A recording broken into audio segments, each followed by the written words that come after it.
السلام عليكم ورحمة الله وبركاته. ازيكم يا حبايب قلبي؟ عاملين ايه؟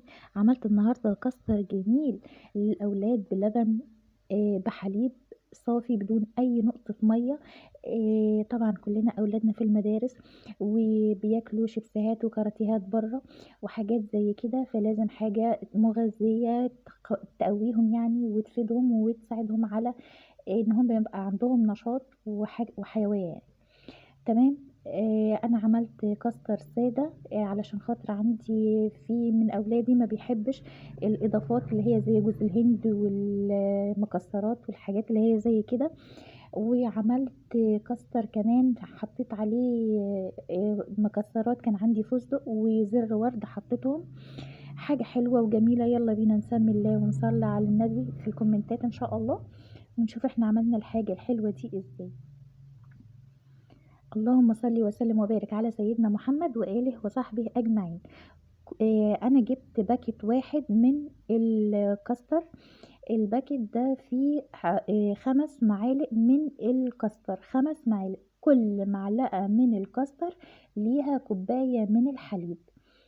تمام. وحطيت عليهم بس يدوب كيسين من الفانيليا تعزز الطعم والنكهة بتاعتهم. طبعا انا فضيت كيس الكاستر في بولة وهدوبها في كوباية من اللبن. الاربع كوبايات الحليب الاربع كوبايات الحليب التانيين هحطهم على النار يغلوا. اول ما يبتدوا يغلوا هنزل بالكاستر المذاب ده، بس انا بدوبه بره بحيث ان هو آه ما يبقاش فيه اي تكتلات ويضايق الاطفال او الاولاد في الاكل يعني. هتأكد كويس خالص خالص ان هو داب تماما. وبعد كده هحط السكر في الاخر، مش هحط السكر في الاول علشان السكر في الاول تقريبا بيغمق اللون، او عادي انت براحتك يعني. السكر طبعا حسب الرغبة. انا حطيت لكل كوباية من الحليب معلقة من الكورن فلاور اللي هو الكاستر، وحطيت معلقة من السكر. تمام. دلوقتي عندي اللبن اهو ابتدى يغلي او ابتدى ان هو يفور. هنزل بالسائل اللي انا عاملاه اللي هو الكاستر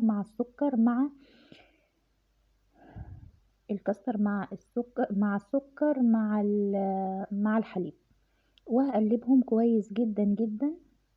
مفيش مانع ان انتي تحطي شوية مية كده مكان البولة وتنزلي عليها، يعني يبقوا 5.5 كوبايات مثلا من الحليب. تمام.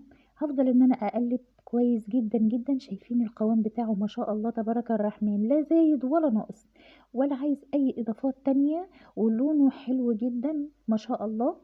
كده هبتدي ان انا اصبه، ودي وصفة حلوة وجميلة وسهلة ولذيذة ومفيدة للاطفال او للاولاد عموما. وافتكروني بدعوة حلوة ولايك وكومنت، والسلام عليكم ورحمة الله وبركاته.